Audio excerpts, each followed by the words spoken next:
우리가 지난주에 마음의 메커니즘 중에서 업의 이야기, 찢다가 뭔가 말과 만으로 행위를 하는데 찢다가 요 마음 내면에서 생겨나는 탐이라는 곳에 오염이 되면 오염된 찢다를 가래.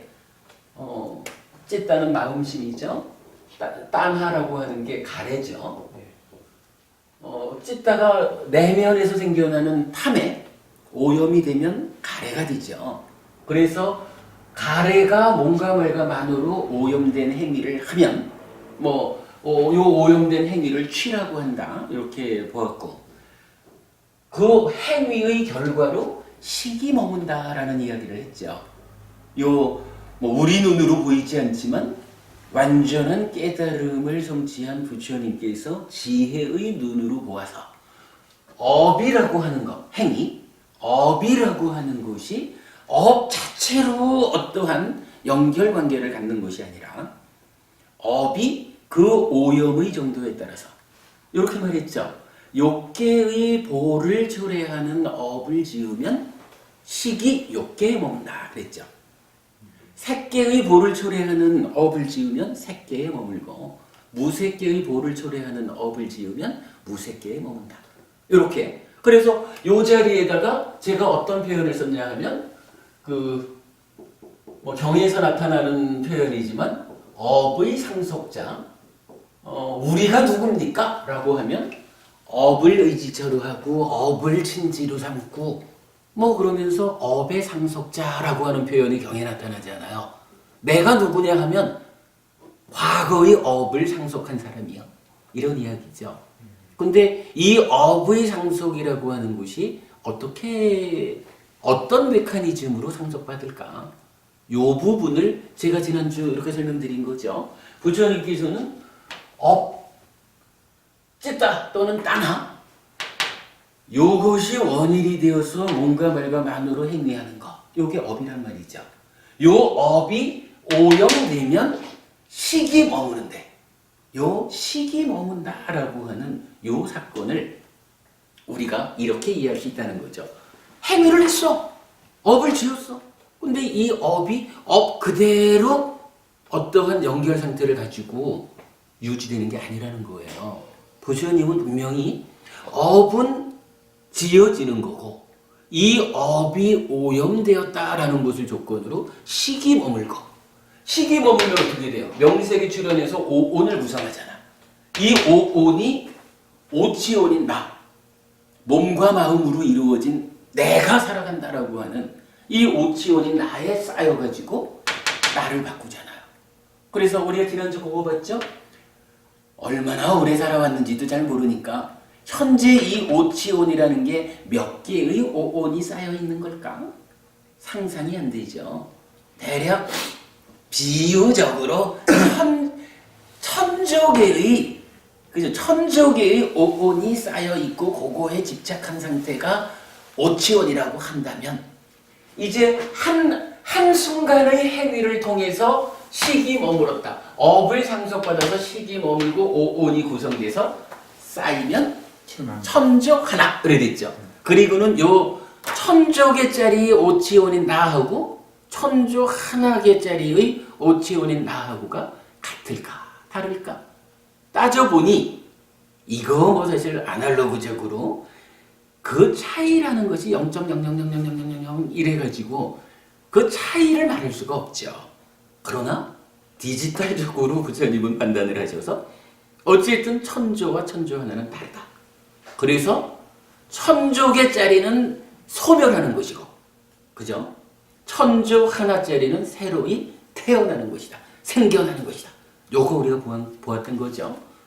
그런 의미에서 이 업을 상속받는 것으로의 식, 요 부분. 하여간 저는 불교 교리 중에서 가장 중요한 자리가 여기다. 라고 말하고 있죠. 그런가 하면 행위가 오염되면 식이 머문다라고 알려주는 경전이 존재경이라는 경전이잖아요. 근데 이 존재경이 두 개였었죠. 그래서 두 번째 경에서는 어떻게 표현을 했냐 하면 의도와 소망이 머문다 라고 했죠. 그래서 요 의도와 소망이라고 하는 것이 식의 속성이다. 그러니까 식은 따지자면 행위를 상속받아 머문 거니까 이 삶의 한순간 삶에 대한 기억 이렇게 봐야 되잖아요. 장고모님 아까 우리가 기억이라는 이야기를 한 게 그거죠. 기억이라고 봐야 되는데 이게 단순한 기억입니까? 부처님은 두 번째 존재경을 통해서 그렇게 기억의 의미로서 식이 머물지만 또 한면으로는 의도와 소망이라고 하는 것이 다 함께 머문다. 그러니 두 가지가 이렇게 가는 건 아니죠. 머문 식이 의도와 소망이라는 속성을 가지고 있다. 우리가 이렇게 이해를 한 거죠. 그런가 하면 사실은 이 의도와 소망이라는 것은 만호의 행위가 진행될 때 만호의 행위의 일부 요거 뭐 자세히 말하기가 좀 그렇지만 일단은 위탁가라고 해서 일으킨 생각 위탁가가 있죠. 어쨌든 이제 만호의 행위의 시작은 생각이 일어나는 거죠. 뭐 어떤 이제 그 삶의 과정에서 대상에 대해서 반응하는 그 시작점이 생각이 일어나는 거죠. 일으킨 생각 위탁가 바로 다음에 개입하는 것이 의도라고요. 의도 다음에 또 무엇이 개입합니까? 소망이라는 게 개입을 해요. 뭐 여기서 제가 소망이라고 번역을 해주셨는데 요거 아마도 그 의도 어찌하려고 한다라는 의도가 어떤 목적을 가지고 있느냐, 어떤 것을 기대하고 있느냐, 소망이 같은 의미죠. 그렇게 우리가 이해를 하면 식이 머무는데 그 식의 속성으로 이러한 의도와 소망을 갖고 있다. 뭐 이런 부분을 이제 이해할 수 있죠. 그리고 이제 지난주 수업이 조금 더 같은 것이 그렇다면 이제 이렇게 오치온인 내가 뭐 하여간 지속적으로 바뀌는데 오치온인 나의 삶은 어떤 것이냐라고 할 때 오치오는 색수상행식 5가지의 쌓임인데 그것은 경전은 식과 명색이라고 하는 두 가지로 나누어서 말을 해주죠. 표현하자면 명색은 색수상행 4가지의 쌓임 요거를 이제 표현하고 있죠. 뭐 이랬을 때 요 식이라고 하는 것은 안식, 이식, 비식, 설식, 신식, 의식 6가지의 식이다. 이렇게 이제 알려져 있고, 관찰경이라는 경에서 설명하기를 오치온이 나야, 아스미 나야, 나는 있다라고 하는 자아의식을 일으키면 안근, 이근, 비근, 설근, 신근 5가지 감각 기능이 출현한다. 그렇게 이제 표현을 하죠. 그리고 거기에 만호가 있고 단마가 있고 무명의 요소가 있다라고 해서 안식 내지 의식이라는 나의 마음의 쌓임이 있는데 거기에 눈, 귀, 코, 혀, 몸이라고 하는 이 육체적인 감각 기능이 활성화되어 가지고 함께 하는 거죠. 그래서 따지면 그래요. 아까 장보부님 말씀하신 그 기억이라는 의미로의 마음, 식이 이제 감각 기능이라고 하는 몸과 함께하면 여기서 어떤 게 생겨요? 이제 감각 주관으로서의 내가 생겨나는 거죠. 그리고 감각 주관으로서의 나라고 할 때는 안식도 안근도 아니고 그냥 안 이렇게 부르는 거죠. 그래서 안입이 설신의 6가지의 감각 주관이 생기고 이거를 육내입처 이렇게 불렀죠. 하여간 뭐 장보부님께서 그 표현해 주셨지만 이 내입처가 무엇입니까? 라고 질문할 때 어디서도 이 답변을 해주지 못했다라고 말씀하셨는데 사실 이 부분은 그 내입처 자체를 물어가지고는 알 수 있는 이야기가 아니거든요. 사실 이 부분은 여기서 이렇게 되는 거잖아요. 찌따를 또는 오염에 의한 따나가 몸과 말과 만호로 행위를 해서 식이 머무는데 이 몸과 말과 만호의 행위라는 것은 사실은 행위자의 입장이죠. 행위라는 것은 누군가, 무언가에 대해서 행위하는 거잖아요. 대상이 있잖아요. 몸과 말과 만호의 행위는 어떠한 행위입니까? 라고 말하면 요거 대상이 되는 색성향 미촉 법에 대한 행위죠. 그러면 이제 색에 대해서 몸과 말과 만호로 행위를 하면 식이 머무는데 그 식을 뭐라고 부르겠어요? 안식이라고 부르겠죠. 내지 의식 해서 6가지 식이 어떤 대상에 대해서 행위하느냐에 따라 생겨나죠. 식이 머물렀다라고 하는 거, 이 식은 그러면 따지고 보면 안식 내지 의식의 6가지 식이 어떤 대상, 그러니까 무엇을 대상으로 했느냐, 어떤 대상에게 행위했느냐에 따라서 식은 안식, 이식, 비식, 설식, 신식, 의식 6가지로 생겨나죠. 그게 와서 쌓여 있는 게 오치오는 중에 식이란 말이죠.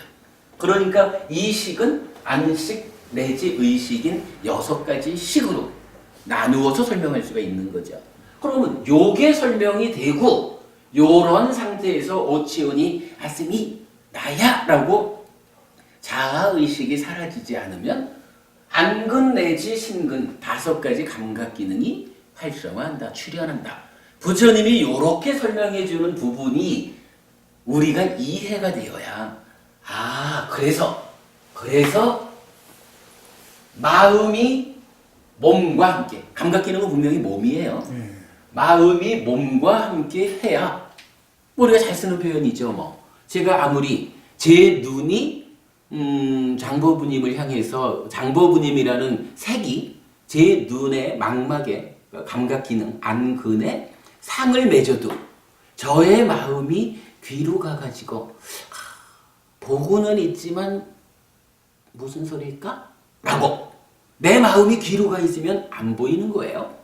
왜냐하면 지금 이 순간 대상과 함께 삶을 사는 것은 눈 혼자, 눈의 망막, 그러니까 망막에 상이 맺혔다고 해서 그러니까 눈의 기능 혼자서 하는 게 아니라 마음이 더해져야 된다는 거죠.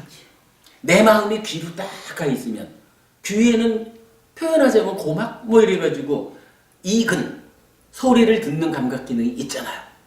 그 소리를 듣는 감각 기능에 내 마음이 딱 가가지고 이제 마음과 몸이 하나가 됐잖아. 요럴 때에 그 상태를 뭐라고 해요? 감각의 주관이라는 거잖아. 그죠? 마음하고 몸이 합해져야 그래야 들리잖아. 안 보이잖아. 그죠? 보는 주관, 보는 감각작용의 주관이라고 말할 때 그것은 분명히 마음과 몸이 안식과 안근이 합쳐져야 눈이라고 하는 감각 주관이 된다. 그거잖아요. 그리고는 그 감각 주관을 내입처라고 부르는 거잖아. 그러니 이게 여기서부터 출발해가지고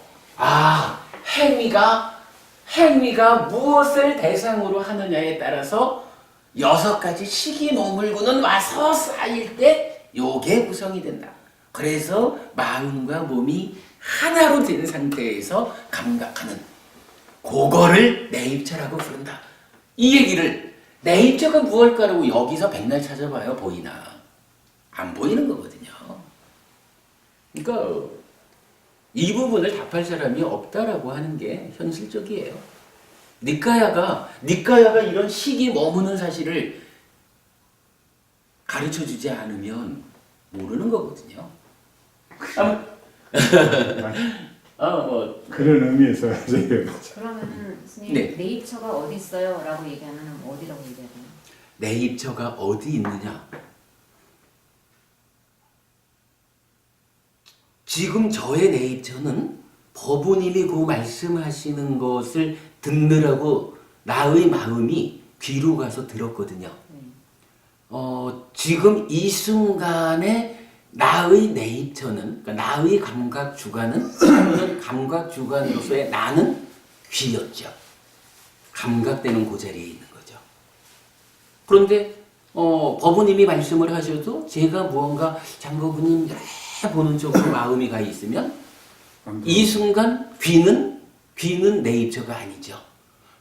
귀의 감각 기능이라는 이 근은 있어요. 그러나 마음이 함께 해주지 않았기 때문에 마음이 함께한 눈으로 안 내 입처로 내가 지금 존재하는 거죠. 의도와 소망이 없으면 인식이 못 오는 거지. 인식이 아니 오면. 의도와 소망과는 별개로. 별개니까. 야 여기서는 이제 그 기억이라는 측면이 우선 들어가 있는 기억, 거 봐야 기억. 돼요. 그러니까 시계. 뭐 오늘 내가 그 얘기를 좀 하려고 하는데 어떻게 좀 왔네. 뭐 이런 이야기예요. 그러니까 요 표현하자면 요 식이 네. 여기서 보자면 식은 6가지의 식인데 한 면으로는 한순간 삶에 대한 기억이죠. 암. 그리고 이 삶이 의도와 소망이라고 하는 속성을 갖고 있는 거죠. 그렇죠. 이 중에 이제 여기 내입처 이럴 때는 의도, 소망 이런 어떤 속성이 작용하기 이전에 그냥 기본적으로 보니까 저절로. 예 장보부님이 선재 스님하고는 다르다라고 분별되고 나의 기억에 의해서 아 이분이 장현찬이란 분이구나라고 요렇게 아는 데까지죠. 그렇지. 그게 이제 내입처, 내입처가 외입처를 감각해서 식이 생겨난다라고 하는 데까지죠. 그러니까 내입처가 그러니까 이제 법부님이 내입처가 어디 있느냐라고 질문을 하셨는데 그 예를 들어드렸지만 육내입처가 동시에 있는 게 아니죠. 지금 내가 무엇을 대상으로 하였느냐에 따라서 하나. 그렇죠. 네. 색을 대상으로 하면 안내입처, 즉 안근 더하기 안식 더하기 안근인 안내입처가 있는 거죠. 근데 요거는 그냥 안 이렇게 부르죠. 물론 때에 따라서는 요거를 안내입처라고 경전이 말하기도 해요. 그러나 보통은 경전에서는 안과 색을 조건으로 안식이 있다라고 해서 처라는 말을 안 붙이고 써요. 그러니까 시계는 분명히 짝쿠 윈냐나 그래서 짝쿠 윈냐나라고 분명히 윈냐나 식을 붙여주고 안근 이럴 때는 짝쿠 인드리아 그래서 이제 짝킨드리아 이러거든요. 안근에서 근이라는 말을 분명히 붙여줘요. 그러니까 이건 다르다는 거야. 눈과 관련된 마음이고 눈과 관련된 감각 기능이야. 그러나 짝쿠 해가지고 안 이렇게 부르는 거는 지금 이 순간 감각의 주관으로의 나야. 내가 지금 눈이라고 하는 감각 주관으로 지금을 사는 거야. 이렇게. 그래서 어디에 있습니까? 라고 하면 지금 대상으로 선택된 그 자리에 눈이 대상을 붙잡았으면 눈을 붙잡은 그 상태가 내입처로서의 나고 귀에 들리는 소리를 대상으로 붙잡았으면 그 안근 더하기 안식으로의 귀가 나고 이렇게 되는 거죠. 그러니까 지금 내 삶의 자리에 내입처는 있죠. 그러니까 이제 그런 의미에서 이거를 감각 주관이라고 하는 거죠. 오치온인 내가 지금 이 순간 감각 주관으로의 내가 되어 있는 거죠. 요 의미를 이해하는 게 아주 중요해요. 네. 근데 예를 들어서 스님 이렇게 화면에 나오면서 동영상에서 네네. 만약에 김연아가 이렇게 춤을 춘다고 할 적에 네네. 그러면 눈으로서 지금 보면서 그 소리 음악 같은 거 있잖아요. 네네. 그런 거 듣잖아요. 그러나 그 찰나의 순간으로서는 이게 두 개가 동시에 작동하는 게 아니라 따로따로라 이 말이죠. 그렇죠. 이 이제 근이라고 하는 근이라는 것이 인드리아라고 이제 빨리어로 쓰는데 네. 이 의미 자체가 독립성을 갖는 것을 말한대요. 그러니까 쉽게 말하면은 눈은 네. 아무리 큰 소리가 일어나도 눈은 소리를 못 봐요. 그렇죠. 눈은 아무리 좋은 냄새가 있어도 이 냄새를 못 맡아요. 그렇죠. 오직 눈은 보는 것밖에 못해. 그렇지. 마찬가지로 귀는 귀의 영역 자체가 소리를 듣는 것뿐이라. 그렇죠. 아무리 멋있는 사람이 있어도 귀는 못 봐요. 그런 의미거든요. 그러니까 김연아가 멋있게 이제 피겨를 했다. 이래도 보는 순간과 듣는 순간이 다른 거예요. 그 마음이 이쪽으로 하냐 이쪽으로 하냐. 그렇죠. 예, 예, 그러니까 아니 실제로 이건 잘 따져보면요. 예. 화면에서 두 가지가 동시에 나오잖아요. 김연아가 그 스케이트를 타는 모습하고 이제 아나운서가 뭐 음악 소리도 있고 아나운서가 막 흥분해서 소리 지는 소리도 있잖아요. 그때 잘 보면 화면에 집중해서 화면 그림을 보는 거냐 아니면 내 마음이 소리를 듣느냐. 그러면 사람들에 따라서는 아무리 큰 소리가 나도 그쪽으로 그걸 감각하지 못하고 멋있다라고 보기만 하는 사람들 있잖아요. 그런가 하면 어떤 사람은 아유 소리 좀 작게 해야지 제대로 못 보겠다. 소리가 크니까 그림 안에 끌려가니까 화면으로 내 마음을 정확하게 못 보내는 거잖아요. 뭐 그런 의미. 그렇죠. 뭐 그냥 뒤에 한 번 더 이 부분 뭐 자세하게 설명하기도 하고요. 일단 오늘은 뭐 그러니까 육외입처가 네. 그럼 우리가 일반적으로 얘기하는 육경이나 육진이나 그 얘기하는 거하고 똑같나요? 일단은요. 대상이라는 대상. 일단은요. 그 안일이설신의라고 하는 감각 주관인 육내입처가 있죠. 네. 이럴 때 분명히 뭐 지금도 그렇게 말한 거지만은 대상 없이는 의미가 없잖아요. 그렇죠. 그러니까 눈으로는 그러니까 색을 보았다라고 하면 요 색은 이 색이 제가 지금 장보부님을 이렇게 주목해서 보고 있을 때는 보리신 보부님 옆에 있어도 옆에 분명히 하나의 물질로 있잖아요. 그런데 나한테는 의미가 없는 거예요. 내 눈에는 오직 보부님만 보이는 그렇죠. 거죠. 여기서 안내입처의 대상이 되는 육외입처.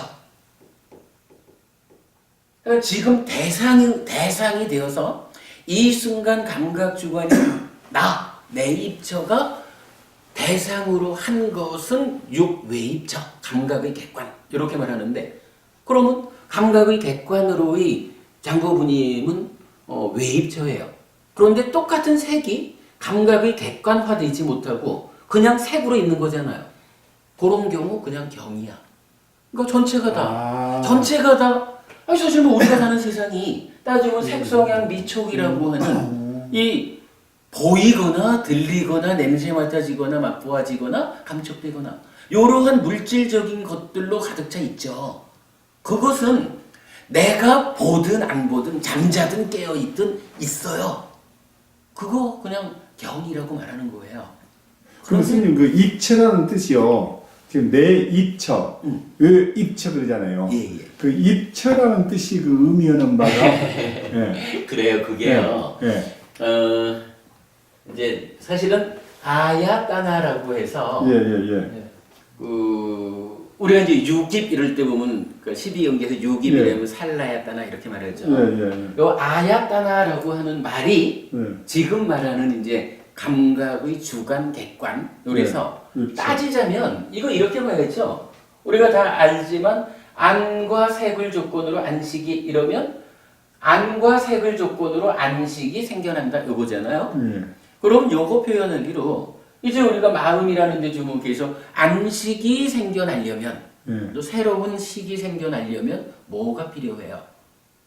만약에 안내입처와 안외입처가 색이 있어야겠죠. 그죠? 예. 그러니까 색으로서의 보리신 보부님이 있어도 눈이 없으면 눈이라는 게 뭐 장님은 보지 못한다라는 것도 눈이 없는 거고 또 한면으로는 보도 나의 만호가 이끌지라고. 그렇죠. 나의 마음이 장보부님한테로 가 있으면 그렇죠. 그것도 눈이 없는 거죠. 이렇다면 눈이 없으면 안식이 생겨날 수 없죠. 그렇죠. 그런데 역으로 아무리 나의 마음이 가 있다 해도 색이 없으면 보리신 보부님이 안 계시면 아무리 내가 보리신 보부님을 보고 싶어 해도 못 보잖아요. 안과 색이라는 요 두 가지는 표현하자면 안식이라는 요 마음을 생겨나게 하는 토대가 되는 거예요. 요거를 이제 사실 뭐 그 번역을 하시는 스님들께서 감각 장소라고 번역을 주로 하셨어요. 그래서 뭐 안의 감각 장소, 밖의 감각 장소 이렇게 이제 번역을 하셨는데 제가 볼 때는 그 내입처 외입처의 의미를 명확히 살리기 위해서는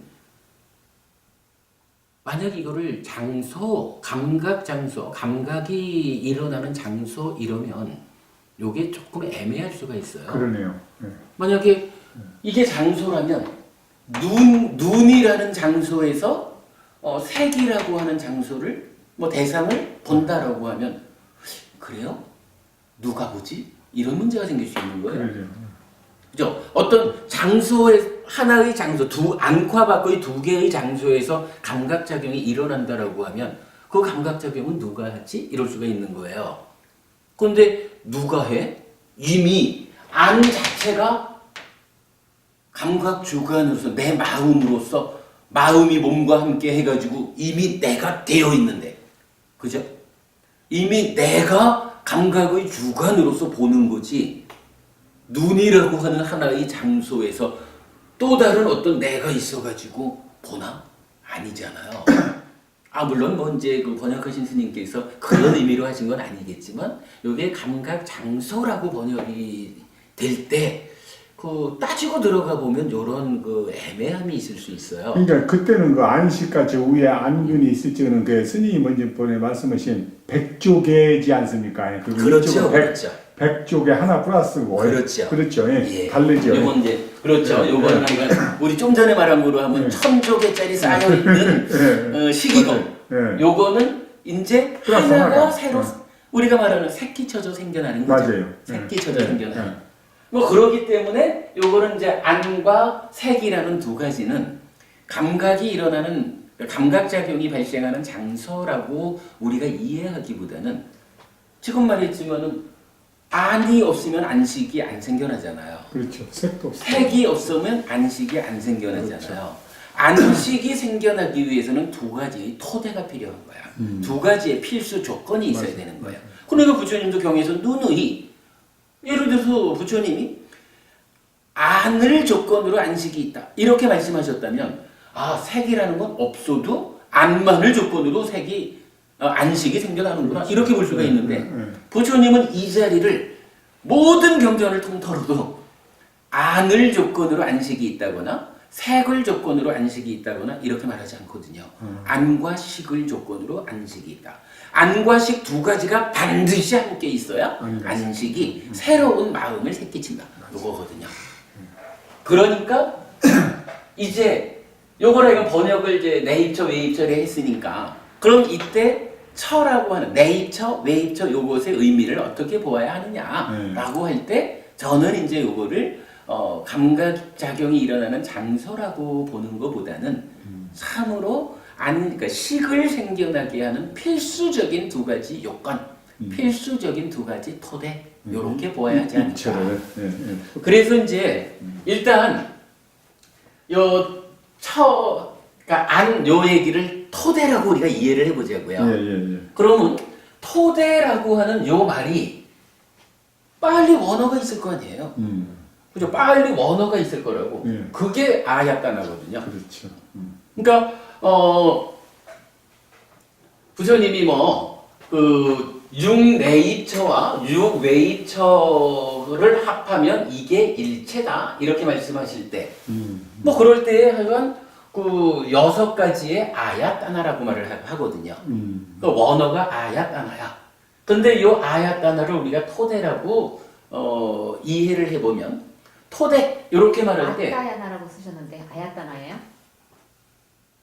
예, 아야따나입니다. 잘못 썼습니다.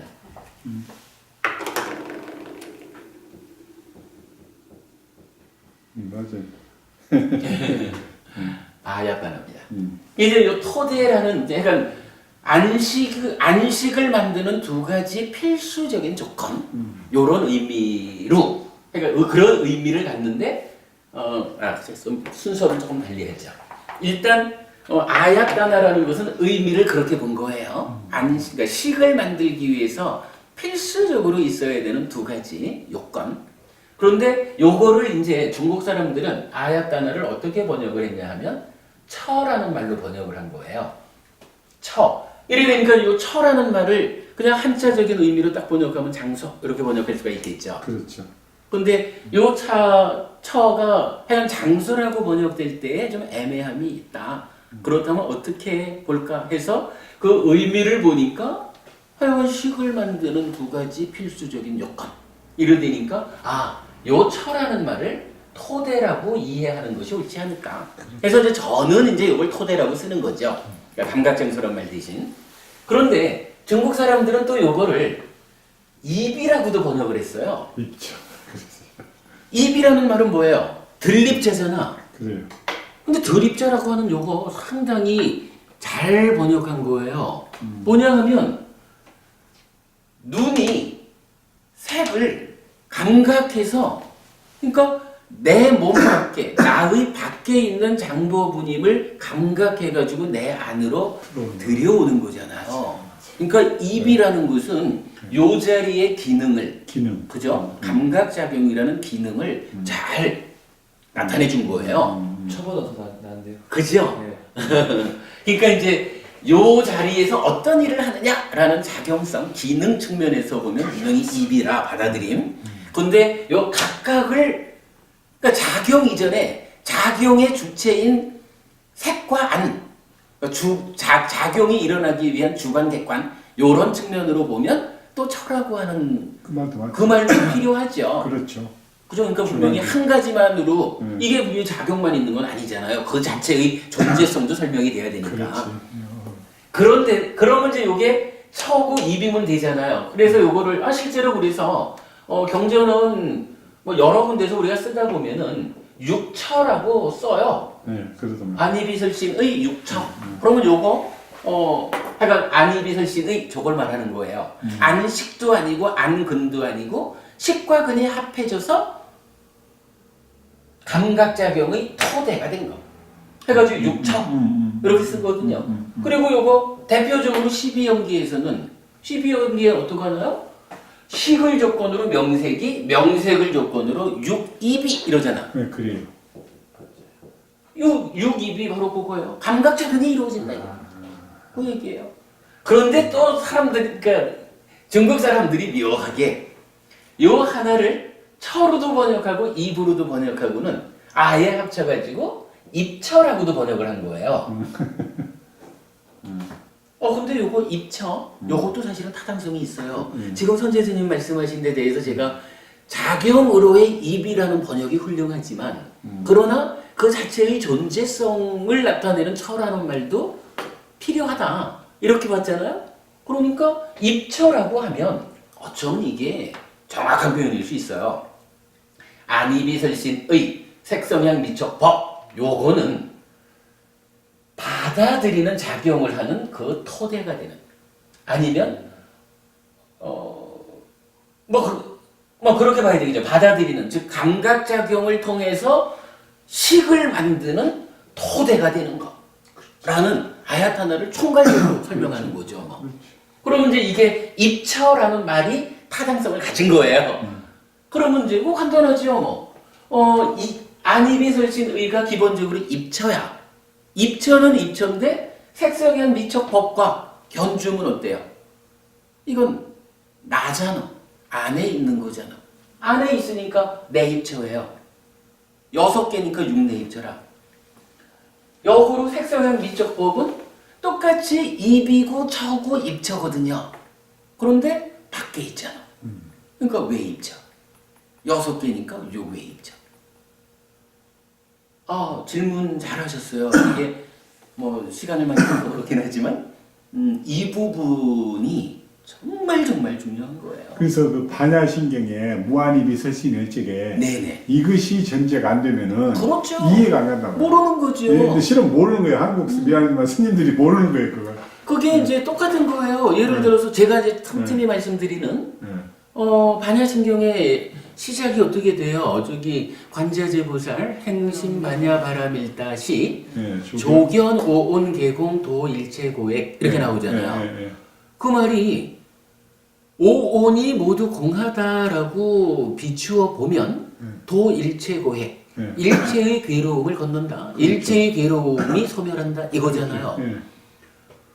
뭐 해석이 쉽죠. 그러면 일단 필요한 게 오온이 공하다라는 것을 알아야 되는 거죠. 그렇죠. 네. 오온이 뭐예요? 오온이 뭐예요? 색수상 행실. 그러면 우리가 살면서 색수상 행식이 공한 것입니다라고 알면 모든 괴로움이 소멸하나요? 그거 아니잖아요. 아니 마찬가지로요. 네. 무안이비설신의 이랬어요. 네. 안이비설신의가 없다라고. 뭐 물론 이제 반야심경이 말하는 부분을 이제 뭐 니카야적으로 어떻게 뭐 이해해야 될지는 뭐 이건 다른 문제로 보고. 뭐 반야심경의 말 그대로 무안이비설신의 이랬는데 그러면 안이비설신의가 없다 라고만 보면 되나? 아니죠. 안이 뭔데? 안이 요런 거요.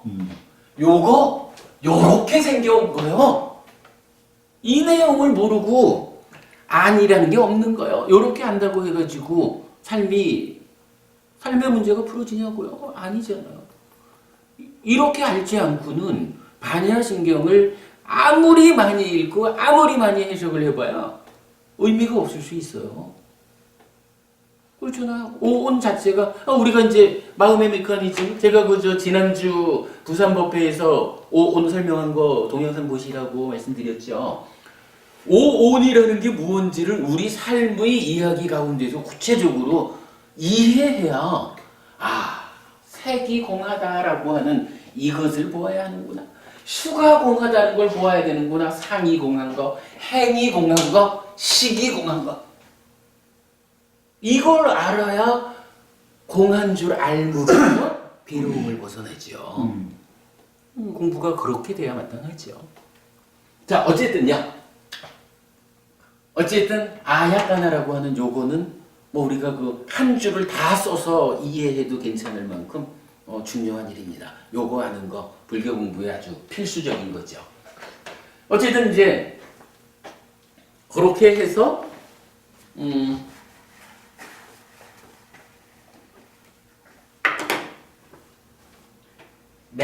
내입처와 외입처의 감각작용에 의해서 이제 식이 생겨난 거죠.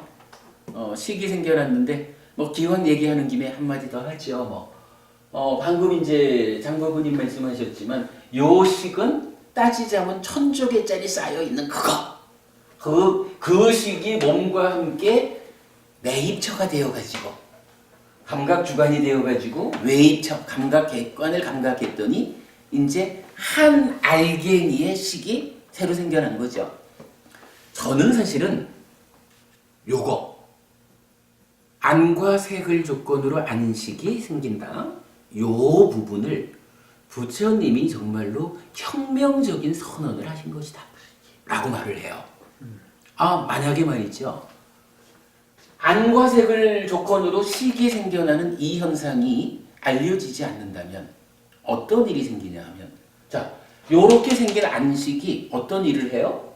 삼사와 촉해서 생겨나는 수를 상의 개입하에 분별해서 알면 뭐 아직 안 썼지만 뭐 분별해서 알면 식은 찢다라는 마음의 상태 변화를 해서 행위하러 가잖아요. 그렇죠. 분별작용의 결과로 알미 생겨나는데 상의 병듦 때문에 알미 왜곡되면 탐진치 그래 되는 거죠. 조금 이따가 다시 볼 거고. 그러면 찢다가 시작할 때 말한 대로 오염되어 가지고 가래가 되잖아. 오염된 찢다가 몸과 말과 만으로 색성향 미척법을 대상으로 몸과 말과 만으로 오염된 행위를 하니까 안식 내지 의식이라는 식이 머물죠. 거기에 의도와 소망이라는 속성을 가지고 머물죠. 그러면 식이 머물면 명색이 출현해서 오온이, 그러니까 한 알갱이의 오온이 생겨나는 거죠. 그리고 요게 가서 쌓이면 이제 어떤 일이 생겨요? 어떤 일이 생기냐고요? 아니 그거보다 우리가 재미있게 한 말로 저게 하나 와서 쌓여주면 쌓여줄 때 생겨나는 일이 이게 천조 한계가 되는 거잖아. 그렇죠. 천조한 게. 만약에 말입니다. 그렇죠. 이렇게 와서 쌓여주는 게 없다면 오치온인 나는 또 그 중에 마음은 아무리 오랜 세월이 지나가도 약간 천조기를 가정하고 천조개 자체로 있지 와서 쌓여주지 않으니까 바뀔 일이 없잖아요. 선생님 그렇게 봐야 되겠죠. 하여간 매 순간마다 새로운 것이 쌓여주지 않으면 요거는 변할 일이 없잖아. 그러니까 아무리 오랜 세월이 지나가도 나라고 하는 존재가 바뀔 일이 없어요. 그러죠. 바뀌지 않는다고 하면 이걸 뭐라고 해요? 바뀌지 않는 거.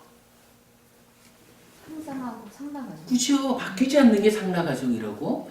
그러니까 꾸준히 가는 거잖아. 바뀌지 않고. 그거 그럼요. 상이라고 하죠. 네, 상. 그 바뀔 일이 없으니까 불만족이 생겨나지 않고 그러한 상태를 힌두교에서는 뭐라고 불러요? 신의 분신인 아트만 이렇게 부르는 거 아니에요. 그래. 그리고 이렇게 꾸준히 변치 않고 나아가서 불만족이 없는 그러한 신의 분신이 누가 똥바가지를 한 바가지 갖다 분다고 해서 이게 더러워지나요? 그렇지. 그렇게 얘기하지. 그러니까 깨끗한 거잖아. 네. 상나가정의 그거잖아요. 그 실체가 있다는 거예요. 네. 그렇죠. 네.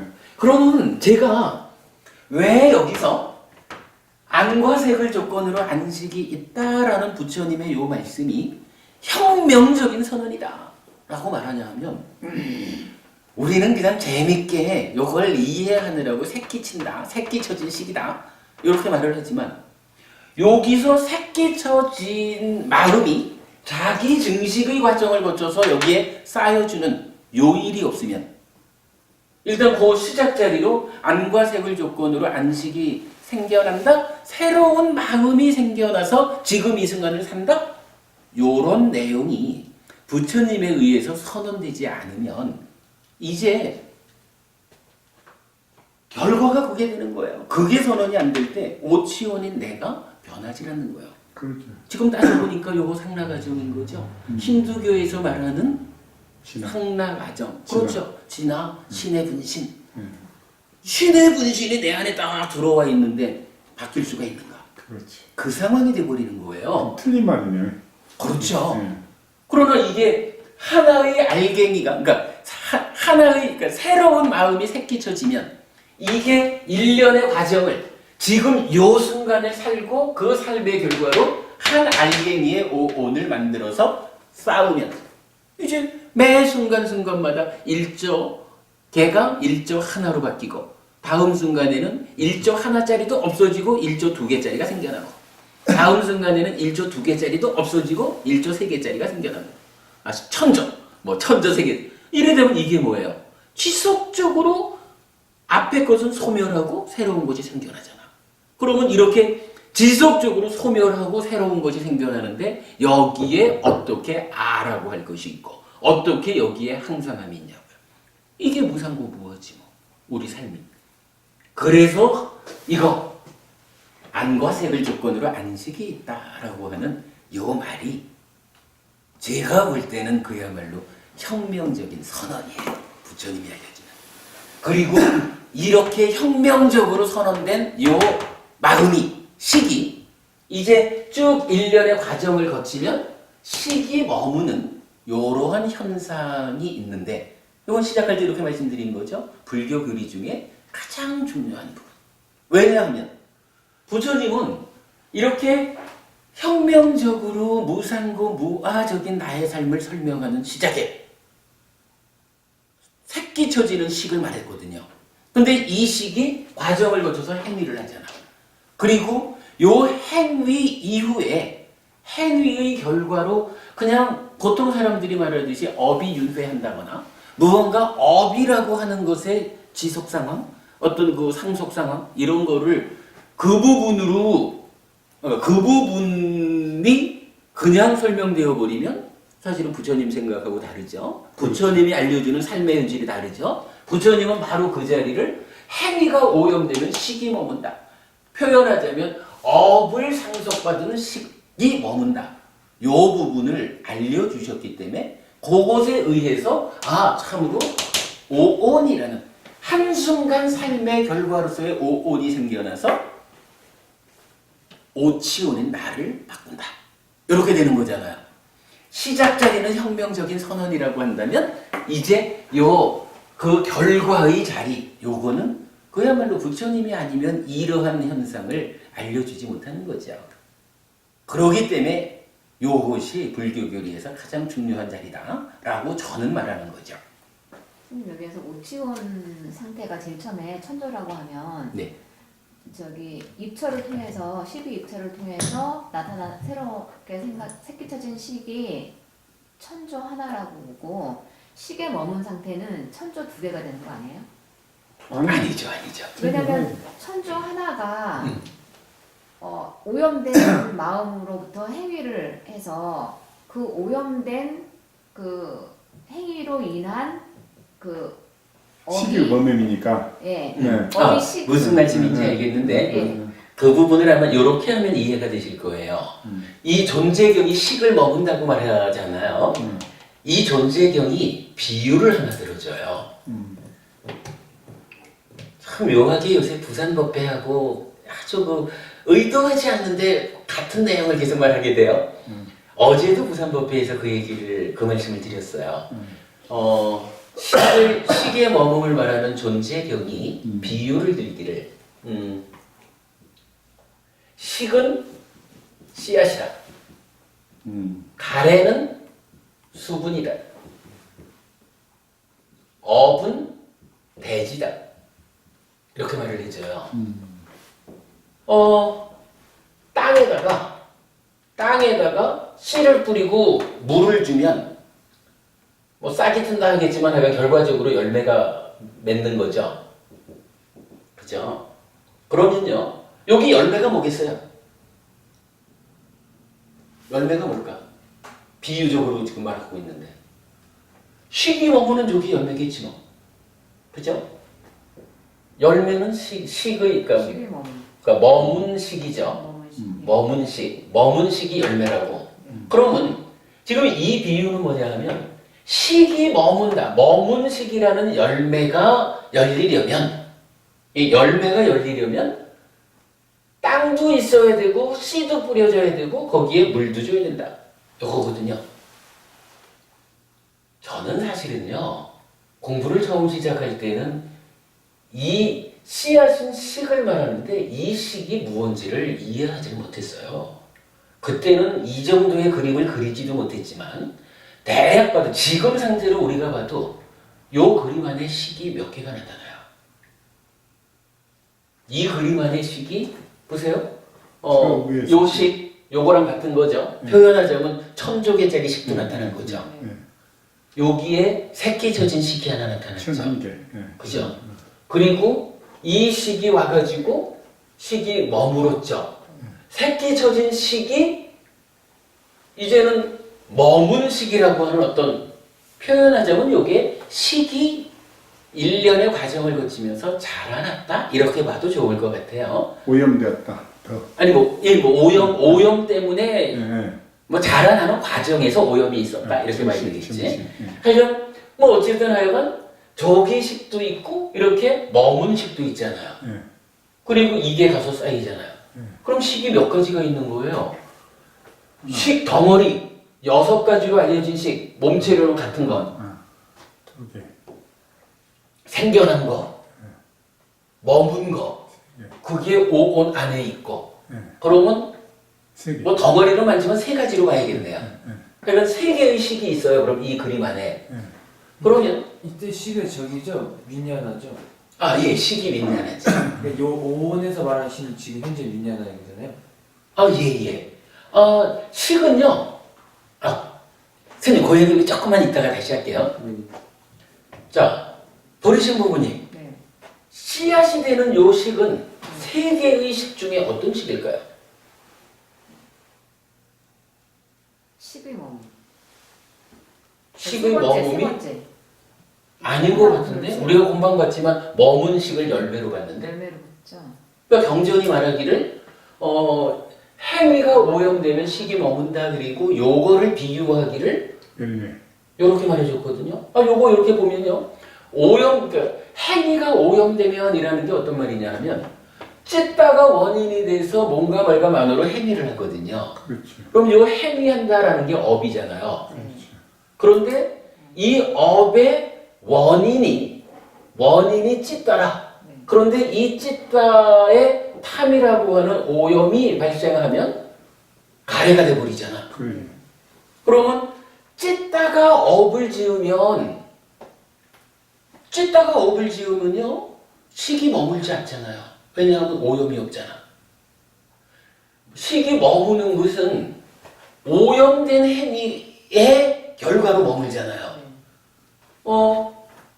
찢다라는 것과 딴하라는 것을 우리가 지금 구분해서 보는 입장에는 이게 구분하지 않을 때야 뭐 다르지만 구분해서 보는 상태는 찢다는 탐이라는 오염원이 개입하기 이전의 순수한 마음을 말하는 거겠죠. 가래라고 하는 것은 오염원인 탐이 개입해서 찢다가 오염된 상태잖아. 그렇죠. 그러면 이 행위라는 것은 찢다가 행위한다라는 것은 오염이 없는 행위잖아요. 오염되기 전이니까. 오염되지 않은 행위를 하니까 식이 머물 일이 없어요. 그런데 이게 탐이 끼어들어가지고 오염이 돼버리면 이제 가래가 뭔가 말감안으로 행위를 하면 어떻게 돼요? 이제 행위가 오염이 되죠. 오염이 되니까 식이 머물잖아요. 식이 머물리.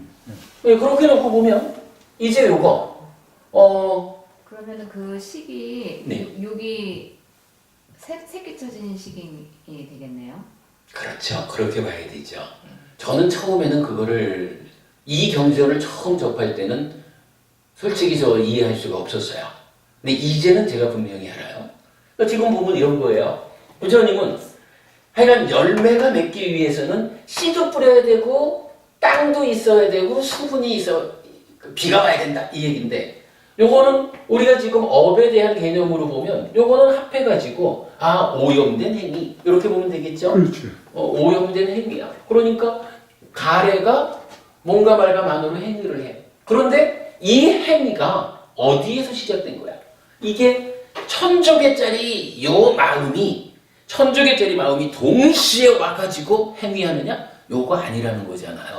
지금 우리가 이렇게 부처님이 혁명적인 선언을 하셨다라고 하는 이 얘기가 요렇게 새끼쳐진 시기 새로운 마음이 일련의 과정을 거친다. 어떻게? 삼사화합 촉해서 생겨난 느낌을 상의 개입하에 분별해서 알면 뭐 여기서 하여간 알미라는 것에 뭐 왜곡이 일어났지만 그래서 탐으로 연결되지만 분별작용을 하고 나면 자기는 찢다라고 이름을 바꿔가지고 행위한다 그랬잖아요. 그러니까 이러한 지금 이 순간의 행위의 주체는 식인 거라. 그리고 그러기 때문에 한 알갱이 새끼쳐진 하나의 마음이 이런 과정을 거쳐서 하나의 알갱이인 오온을 만드니까 하나가 쌓여가지고 천조 하나가 된 거죠. 그렇죠. 그렇게 봐야 되겠죠. 그렇게 이해를 할 때 부처님이 씨앗이라고 말한 식은 요거다 라고 할 수가 있죠. 뭐 그런 이해를 가지고 보면 지금 보리신 부부님 요게 천조 1개짜리고 천조 2개가 돼야 되지 않느냐라고 질문하신 부분은 우리가 그 설명한 거로 할 수가 있겠죠. 그러니까 분명히 1000조짜리 식이 1개를 새끼쳐서 만들면 그 1개가 이런 과정을 거쳐가지고 하나의 온 알갱이를 결과물로 열매를 맺어서 결과물로 만들면 이게 쌓여가지고 1001개로 바뀌는 거죠. 예, 그렇게 이해를 하시는 게 타당하죠. 요 얘기는 조금 더 가야 돼요. 어차피 여기까지 와버렸기 때문에 이제 이렇게 내입처, 외입처가 감각작용을 해서 식이 생겨났어요. 그러면은 이제 부처님은 요 다음 단계를 한 가지를 더 말해주죠. 요 새로운 식이 생겨나면 이제 안과 색과 안식이라는 요 세 가지가 동시에 존재하는 그 순간. 근데 이건 동시가 될 수밖에 없어요. 보고 보리신 부부님이다라고 아는 알미 생겼다. 새로운 마음이 생겨났다라고 할 때 보는 일은 한순간 전이고 아는 것은 한순간 후고 이럴 순 없잖아요. 이게 순서적으로는 계기성, 이렇게 그 순서를 말할 수는 있지만 그것은 사실 시간 차이는 가질 수가 없죠. 그래서 요 세 가지가 한순간 만나는 거예요. 그 한순간 만나는 현상을 뭐라고 하냐면 삼사화합 촉이라고 한다고요. 네이처, 웨이처, 식의 세 가지가 만났다. 그렇게 하는 거죠. 그런데 정말 얼마 전까지만 해도 제가 풀어내지 못했던 이야기가 있었어요. 그러니까 지난 가을 무렵에도 이 마음의 메커니즘 이야기를 할 때 어떻게 이야기를 했냐면 요 시기라고 하는 것은 장보부님이라고 아는 거다. 그런데 이제 삼사화합 촉을 하면 여기에 네이처가 기억이라. 어차피 네이처는 마음 더하기 몸이니까 예. 기억이 개입해가지고 아 장보부님이구나 이래가지고 장보부님을 보고 즐겁거나 괴롭거나 느낌이 일어난다. 요렇게 저도 제가 설명을 했었어요. 그런데 이제 요 부분을 최근에 바꿨어요. 마음의 메커니즘이 이제 업그레이드 된 거라고. 왜 업그레이드가 됐냐 하면 얼마 전까지는 제가 그 존재경 두 가지 중에 식이 머문다라고 말하는 요 한 가지에만 주목을 하고 두 번째 존재경이 의도와 소망이 머무는 요 부분을 제가 이해하지 못한 거죠. 왜 이 부분이 선해졌을까? 그랬는데 뭐 저도 이거 마음의 메커니즘 뭐 이래서 계속 공부를 하다 보니까 아 사실은 이게 행위의 일부가 식의 속성으로 머무는 거구나. 요걸 알게 된 거잖아요. 그래가지고 어떻게 됐어요? 요 식이라는 게 한면으로는 그러니까 몸체로는 요러한 알미죠. 기억이죠. 예, 기억. 그런데 한면으로는 그 기억인 알미, 의도와 소망이라는 속성을 가지고 있다. 요렇게 지금 설명이 된 거잖아요. 그래가지고 이제 사실은 요 부분을 확실하게 설명할 수 있게 된 거예요. 그래서 아까 제가 그 법우님 말씀하실 때 그 기억 이야기를 뭐 하실 때였죠. 그래서 제가 그 기억은 네이처 자리입니다라고 했는데 요 부분을 이제 이렇게 한번 보자고요. 만약에 한 2시간쯤 전에 제가 선제 스님을 배웠다라고 하면 아 스님이 한 분 계시는구나 이렇게 알았을 거예요. 근데 제가 2시간쯤 전에 보리신 법우님을 배웠다라고 하면 아 여자분이 한 분 계시구나 이렇게 알지는 않았을 거예요. 그러겠죠? 기억을. 그러니까 네이처가 웨이처를 감각하는 요때에 이미 대상에 대한 기억으로의 알미 작용을 하는 거예요. 그렇지. 그냥 그럴 수밖에 없는 게 이 감각 주관 자체가 마음이잖아요. 그렇지. 그러니까 마음이 어떻게 마음 자체가 기억인데 대상을 기억 없이 감각할 수가 있냐고요. 그러니까 네이처가 웨이처를 감각해서 식을 새끼쳤다라고 하는 요 자리가 이미 보리신 법운입니다. 라고 선제 스님이 아니고 선제 스님과 분별되어서 알려지는 보리신 법운입니다. 나의 기억에 의하면. 이렇게 된 거죠. 그러한 알미예요. 근데 요거 사실은 현재 불교 학계의 많은 학자들은 그렇게 말하지 않죠. 요 식이라는 거 요거는 아직까지 대상을 아는 게 아니고 무언가 있다라고 알아차리는 거예요. 이렇게 말을 해요. 맞아요. 근데 그게 왜 그러냐 하면 우리는 마치마니카야 43번 교리문답이 큰경에서 알려주는 왜 식이라고 합니까? 위제하나티 분별해서 안다라고 해서 식이라고 합니다라는 그 정의를 알고 있거든요. 그 경에서는 마찬가지로 무엇을 분별해서 합니까? 즐겁다고 분별해서 알고 괴롭다고 분별해서 알고 불고불락이라고 분별해서 합니다라고 수를 대상으로 분별해서 한다는 걸 명확히 해주고 있거든요. 그리고 세 번째로는 수한 것을 상하고 상한 것을 위자나티 한다라고 해서 느낌을 분별해야 하는 과정에 내적으로 상이라고 하는 경향성이 개입을 한다. 이런 거죠. 표현하자면 보리신 보부님을 보는데 보리신 보부님이 그렇게 계시잖아. 근데 만약에 제가 안경에다가 파란색을 싹 좀 칠했어요. 그러면 보리신 보부님을 어떻게 보느냐 하면 보리신 보부님 더하기 파란색으로 표현하자면 보리신 보부님 본질과는 다르게, 그래서 자체와는 다르게 왜곡해서 볼 거 아니에요. 그런 역할이 상의 역할이거든. 그리고 이제 우리가 인식한다, 지각한다라고 말하는 대상을, 그러니까 수를 상의 개입하에 분별해서 하는 요 일은 시기하는 거란 말이에요. 생겨난 시기 가지는 활동성이거든. 그런데 학자들은 어떻게 말하고 있냐 하면 상이라고 하는 것이 인식이고 지각이다 이렇게 해석을 하고 있거든. 네, 그래요. 그 얘기는 뭐냐 하면 상을 여기 갖다 놓은 거야. 그러면 상이 여기 와 있으면 보리신 보부님이라고 분별해서 아는 일이 상이잖아. 그러면 상이 이 일을 한다라고 치면 이 앞에서 생겨나는 식이 보리신 보부님이라고 분별해서 알면 안 되잖아.